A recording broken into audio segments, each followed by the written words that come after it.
De todos los acontecimientos políticos y sociales que surgen en nuestra entidad federativa, y sin lugar a dudas, pues lo que sigue marcando la agenda es el tema electoral, luego que el pasado domingo se llevó a cabo la jornada electoral, en donde, bueno, pues no sorpresivamente, de nada es sorprendente, porque pues una de lo que hacen los poderosos no solamente es mantenerse en el poder, sino mantener el poder.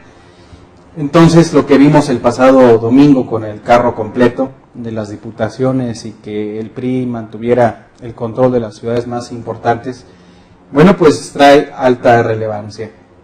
Hay ganadores, grandes ganadores, y hay también grandes perdedores. De los grandes ganadores, desde luego el jefe político de Revolucionario Institucional, que manda el mensaje, que tiene todos los hilos en la mano, sobre todo el presidente de la República, Peña Nieto, donde pues le interesa que las entidades federativas se mantengan en el poder del PRI, sobre todo las legislaturas locales, que es en donde pasarán las reformas constitucionales que se están cocinando en el Pacto por México, y al menos ahí ya se mantiene esta hegemonía para darle trámite a las modificaciones a la Carta Magna en materia fiscal, energética y otras que vienen ahí programándose.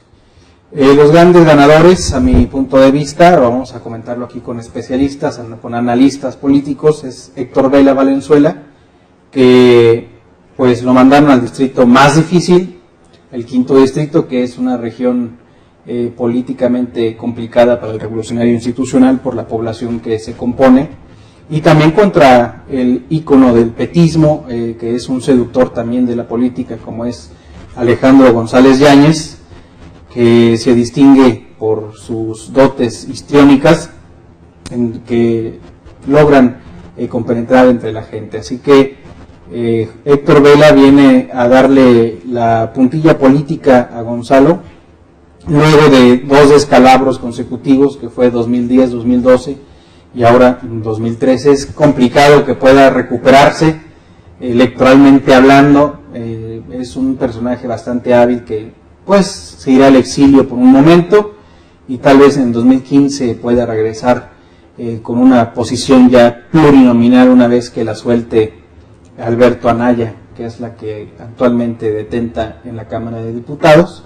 Así que bueno, pero ya electoralmente ha dejado de ser el boom que era tradicionalmente Alejandro González Yáñez.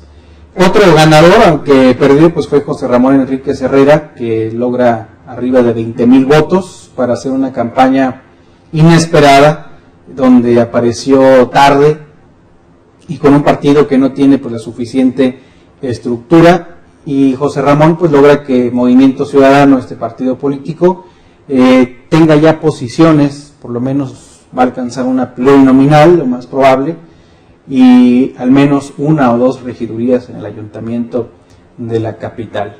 Así que ya empieza a notarse el partido Movimiento Ciudadano. Basta que José Ramón no descuide ese capital político, lo vaya manteniendo, lo siga teniendo presencia para pues construirlo para las elecciones venideras. Y el derrotado de los grandes derrotados, ya lo dijimos, Gonzalo, se encuentra en la decadencia política. Tampoco va a poder sobrevivir económicamente, que lo que él esperaba desde el ayuntamiento, pues tener control de varias direcciones, tener solvencia económica, así que bueno, pues no lo tendrá así. Y el gran perdedor pues fue también la democracia, por la exigua participación ciudadana en las urnas, donde en Durango capital un 42-43% de participación ciudadana el pasado domingo, o sea, más del 55% de la lista nominal no salió a votar, ya está desinteresada, el desencanto, la bulia ciudadana, es lamentable, y esto pues ayuda a que la ciudadanía, a que el partido gobernante, partido dominante, pues con su voto duro, con su estructura de movilización, con sus redes de promovidos, pues saquen el triunfo sin mayores complicaciones. Esta mañana, para abundar sobre los saldos de la jornada electoral, hemos invitado a dos analistas políticos, ambos articulistas del Sol de Durango, Ernesto Escobosa y Horacio Palencia.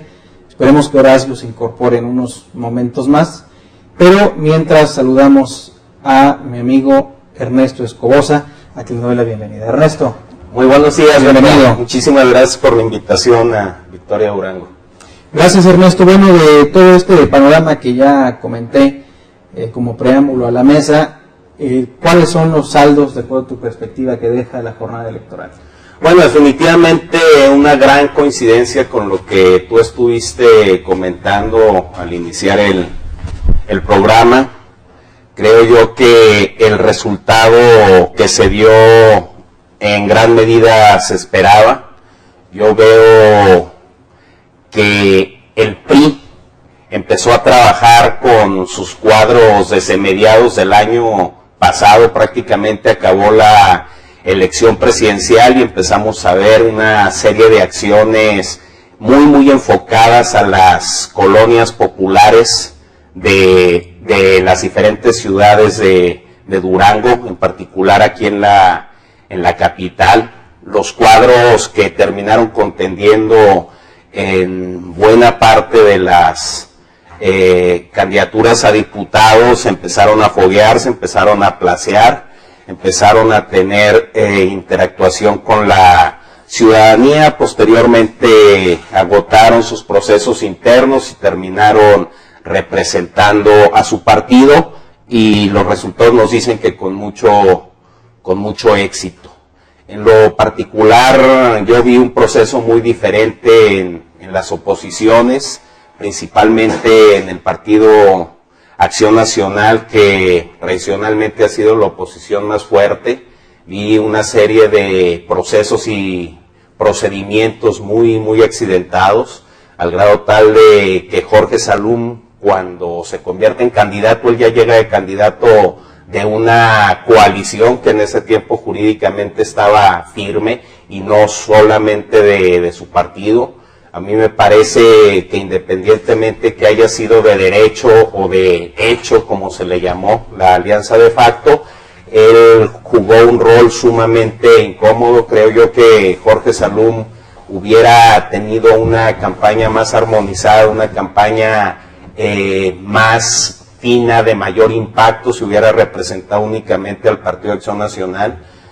No debemos dejar de lado la mala reputación, el descrédito que tiene una figura como Alejandro González, y no de ahora que se empieza a dar la algidez en el asunto de los CADI, sino prácticamente desde que llega a Durango junto con los demás cedepistas en aquel tiempo a fundar colonias populares en predios invadidos a duranguenses, despojados a duranguenses. Ellos llegaron aquí cometiendo ilícitos y a lo largo de estos años pues han ido acumulando una cadena larga de actos y de hechos delictivos que en la vía de los hechos los ciudadanos le condenaron en las urnas. Y no solamente en esta ocasión, él fue un fenómeno electoral a principios de los 90, pero nunca había vuelto o nunca volvió a tener una participación electoral exitosa. La última elección que él gana fue en 1997, una diputación federal, precisamente por la capital del estado. En 1998 deja la candidatura a gobernadora a medias, y a partir de ahí siento yo que se acabó el mito de Alejandro González, autodenominado Gonzalo Yáñez. Esa alianza, al final de cuentas, creo yo que estaba destinada a fracasar, como así fue. Yo veo un resultado muy distinto en Gómez Palacio. En Gómez Palacio la elección se cerró como mucha gente esperaba que se cerrara aquí en Durango, porque también es cierto es que no había elementos para pensar que uno u otro partido fuera a ganar, elementos duros. Las encuestas estaban muy desprestigiadas aquí en Durango a partir de 2010, y el resultado que vimos no solamente en la capital sino en el resto del estado, creo yo que ni siquiera los mismos priistas se lo esperaban. El hecho de haber ganado todas diputaciones, las 17, la mayoría de ellas de una forma bastante cómoda, pues de lo único que habla es que los priistas tuvieron la capacidad de capitalizar lo que tenían, de capitalizar los resultados de gobierno que ha tenido no solamente Jorge Herrera Caldera, sino los que tuvo y construyó Ismael Hernández de Eras a partir de 2004, y creo yo que ellos supieron jugar muy bien sus piezas, mientras la oposición no tuvo en ningún momento la capacidad de organizarse, no supo aprovechar las coyunturas a su favor y desperdició muchas oportunidades para posicionarse de una forma sólida. Coincido en el gran trabajo que hace José Ramón Enríquez desde Movimiento Ciudadano, un partido que no tiene estructura en el Estado, y logró con una campaña bastante innovadora, muy interactiva con la sociedad, tener una votación bastante respetable en la capital, y creo yo que este proceso electoral le sirvió también para construir algo de estructura en el resto del Estado. Este proceso electoral, al final de cuentas, deja muchos elementos para la reflexión. Veo un PRI muy consolidado, que está muy fortalecido rumbo a la sucesión dentro de 3 años, y veo una oposición totalmente desdibujada, veo una oposición en crisis, sin cuadros, y eso definitivamente rompe con los equilibrios democráticos que debe haber en Durango. Así es, y bueno, lo que acaba de comentar Ernesto Escobosa es totalmente cierto. Vimos a una oposición blandengue que no se comportó a la altura de que debe ser su papel. Por ejemplo, Jorge Salum lo vimos con un discurso bastante plano, lo vimos no contundente, pese al reclamo que le hacían muchos de los militantes de Acción Nacional, que subiera su discurso, que le diera un poco más de intensidad. Nunca lo hizo, nunca criticó, ni señaló los desaciertos de la administración municipal que aún encabeza Adán Soria Ramírez, los baches, la falta de agua. Ese papel sí lo hizo José Ramón Enríquez Herrera, un discurso más anti-PRI, que bueno, pues ahí se reeditó la diferencia, pues sabíamos que no le iba a alcanzar, pero perdiendo ganó. Y tu diagnóstico, Horacio Palencia, bienvenido a Victoria TV de esta jornada del pasado domingo. ¿Qué saldos, qué efectos consideras que vale la pena poner sobre la mesa? Gustazo estar aquí con ustedes, como siempre, Beto de la Rosa, Ernesto Escobosa. A mí me parece que lo ha dicho perfectamente bien Ernesto, da esta elección muchísimo para la reflexión. De entrada, me parece que hay elementos como el abstencionismo que deberíamos de analizar con punto y coma. Un abstencionismo que se esperaba pues menor al que se presenta. Lo de los resultados, bueno, pues evidentemente le favorece al PRI en la mayoría de los escenarios. Creo que el invento que tuvo Acción Nacional con el PT y esta fusión de facto rara entre el agua y el aceite no dio los resultados que se esperaban. A mí, yo lo escribí en mi columna, me llamaba mucho, me recordaba mucho aquel periodo, escenario, capítulo en donde Andrés Manuel López Obrador llama a Clara Brugada y la tiene ahí como una especie de figura, diciendo voten por ella, y al final Juanito, el famoso Juanito, que es el folclórico personaje, va a ser quien va a renunciar el siguiente día y va a ser una especie de este experimento político. Me recordaba mucho ver a Gonzalo levantándole la mano a un Jorge Salum del Palacio, y bueno, al final vemos que no se tienen los resultados esperados, porque comentaba Ernesto y comentaba bien, uno de los personajes que pierde mucho en esta elección es Alejandro González Yáñez, porque me parece que con todo Jorge Alejandro Salum del Palacio tiene con qué recuperarse. Es un perfil muy valioso de Acción Nacional, y Por el contrario, Gonzalo Yáñez, que no gana una elección desde el 97, Ernesto, el 97, sí, una diputación federal, lo hemos visto de senador, lo hemos visto de diputado federal, lo hemos visto de presidente municipal. La respuesta de la ciudadanía es no, rotundo y contundente. Considero que el final de su carrera política, lo que hace Héctor Vela en ese distrito es histórico. Héctor Vela inició con alrededor de 25 puntos abajo de Gonzalo Yáñez, y paulatinamente fue recuperando hasta llegar a un punto en donde le saca 13, casi 14 puntos de ventaja a Alejandro González Yáñez. Te habla de dos cosas. Primero, de un descuido muy marcado de parte de Alejandro para tomar con seriedad una campaña que merece toda la responsabilidad, merece propuesta, merece idea, porque finalmente es hacia los ciudadanos. Y él descuidó por estar cuidando los espacios dentro del ayuntamiento, que finalmente se dan, y Acción Nacional pierde hasta en eso, porque ahora los regidores, que se supone son panistas, pues en realidad son petistas, ¿no? Entonces, hasta en eso pierde Acción Nacional. Y en el tema de Gonzalo Yáñez, con un financiamiento externo, pues ahí dudoso de parte del PT del Estado de México, etcétera, ¿no?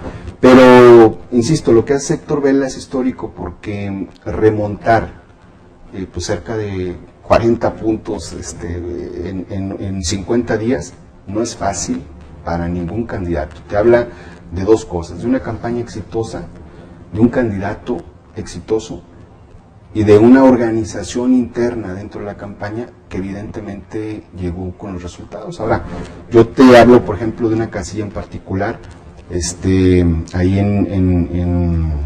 que se votó en la preparatoria nocturna. En esa casilla normalmente gana Acción Nacional, en esta ocasión ganó el PRI. Quiere decir que el elector que normalmente iba a votar por Acción Nacional no le dio su voto a Gonzalo, prefirió el perfil ciudadano de Vela Valenzuela antes que votar ya por un personaje que me parece con esto es el ocaso de su carrera, insisto. Perder, si hablas de 139 casillas, que era el quinto distrito, perder 130 y ganar solamente 9 casillas es un fracaso rotundo por donde la veas. Y todavía más, bueno, pues se aproxima lo que es la expropiación de los CADI hacia Gonzalo, entonces ya le quitas también esa escuela de cuadros, porque también pues cuadros políticos son muchos maestros para las candidaturas a diputados que no tuvieron los resultados deseados, y todavía pues el financiamiento económico que pues va a pasar ya a control de la Secretaría de Educación. Entonces ese ocaso político, económico, aunque dicen que después reaparecerá con la movilización de masas en las oficinas, como se hacía en el CDP, pero ya no creo que este sistema funcione hoy en día, ¿no? Y no creo que un personaje que así empezó regrese a sus orígenes. Él está totalmente distanciado de la base social que en su momento lo siguió. Esa base social petista ha visto cómo se ha enriquecido, cómo se ha ido alejando de aquellas reivindicaciones populares que en aquel tiempo le creían, y obviamente a costa del dinero, de los saberes y el patrimonio de duranguenses establecidos aquí en Durango, porque la fortuna de esos personajes no fue a base de trabajo, fue a base de despojos y de delitos en contra de duranguenses. Ahí está todavía la familia Avelar, entre otras muchas, todavía tratando de recuperar un poco de lo que les quitaron estos personajes. Y como dice el refrán, lo del agua al agua, estos tipos están a punto de irse de Durango porque ya no tienen nada que hacer aquí, ya le sacaron todo el jugo al limón, y yo no creo que se pongan a trabajar ni que vayan a solicitar un crédito para montar una empresa y levantarse todos los días a las 6 de la mañana para ir a realizar las compras de sus productos y empezar a expenderlos o realizar alguna prestación de servicios, ¿no? Simple y sencillamente se tienen que ir de Durango, ya no tienen a qué quedarse. Yo no veo al gobierno del contador Herrera Caldera dispuesto a mantenerlos, a entregarle recursos económicos a cambio de una gobernabilidad extorsionadora que le vendieron a muchos de los gobiernos anteriores. Ya no tienen nada que ofrecer a los duranguenses y no tienen nada por medio de lo cual extorsionar al gobierno. Yo creo que se les agotó un ciclo que para ellos fue bastante benéfico, que se tradujo en varias décadas de estar viviendo cómodamente a costa de los duranguenses. Y en contraparte creo yo que se empieza a construir una izquierda duranguense más auténtica, más real. Yo veo con mucha simpatía el trabajo que hizo Iván Ramírez como candidato del PRD. Me gustó el desenvolvimiento en campaña de José Ramón Enríquez. Tarde que temprano Durango va a tener su propia izquierda sin la necesidad de estar importando personajes de tan cuestionable reputación, y creo yo que a partir de que se logre tejer ese movimiento duranguense de izquierda se van a empezar a equilibrar las fuerzas y cada una va a ocupar su lugar. Hemos visto un partido Acción Nacional ya durante casi 2 décadas que en cada elección sale dividido, o sea, prácticamente a desempeñar el rol y a pedir la cabeza del dirigente, ¿no? No, pero por supuesto, o sea, eso ha sido parte de sus dinámicas internas, usos y costumbres. Yo veo a un Víctor Hugo que estuvo muy limitado desde que llega a la dirigencia estatal de su partido, precisamente porque no ha tenido el control de todo el partido, al igual que los anteriores dirigentes que pertenecían al grupo de los gallos, tenían afinidad nada más con la mitad del partido. El PAN ha estado dividido al 50%, independientemente de cuál de los grupos sea el que tenga la dirigencia estatal. Y yo no creo que aquí el problema sea la persona, el problema es la composición interna del PAN. Veo que ha sido imposible para cualquier dirigente lograr cohesionar a ese partido y solamente trabaja con la mitad, y la otra mitad regularmente, que no se nos da en esta elección, trabaja en contra de sus propios candidatos. No han generado cuadros competitivos, a excepción de Jorge Salum, y no lo construyó el PAN y no lo formó el PAN al interior de sus estructuras. O sea, Salum se tuvo que formar solo, se tuvo que foguear solo, y al final de cuentas no fue acompañado por una estructura fortalecida, una estructura confiable que le permitiera haber hecho un mejor papel en esta elección. Cuando él gana la Diputación Federal, la Diputación Local lo hizo prácticamente con su propio grupo, no acompañado de un partido sólido, de un partido ofertante, de un partido confiable. Ese es el grave problema que han tenido los cuadros de la derecha aquí en Durango en los últimos años. Pero también hay que decirlo, en los distritos, en los 6 distritos capitalinos se dio más la campaña de los candidatos del PAN que la de los candidatos del Partido del Trabajo. Se vio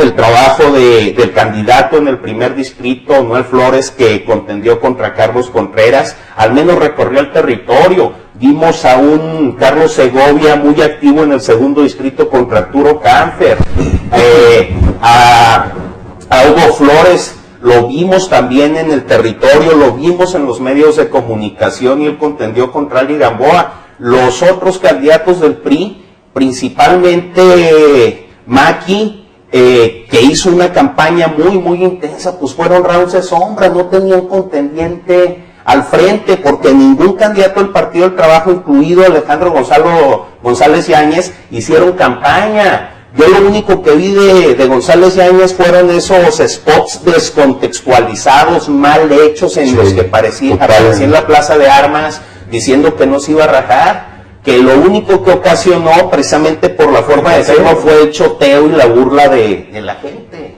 Pero no hubo campañas serias de los petistas. Creo yo que ya debe empezarse a legislar para que se sancione a los partidos políticos que reciben millones de pesos al año y no tienen la capacidad siquiera de postular a candidatos más o menos presentables. Eso es un fraude y es una burla a la ciudadanía, que en cada elección saquen candidatos de la nada, que los manden a perder, a hacer el ridículo, que los mandan sin recursos económicos, sin apoyo institucional, que no tienen la capacidad ni siquiera de pagar media plana en algún periódico de tercera, porque ahora lo que sobran aquí en Durango son periódicos y sobran medios de comunicación que también salen de la nada. No solamente a los políticos se les improvisa, ahora también a los periodistas y a los medios se les improvisa.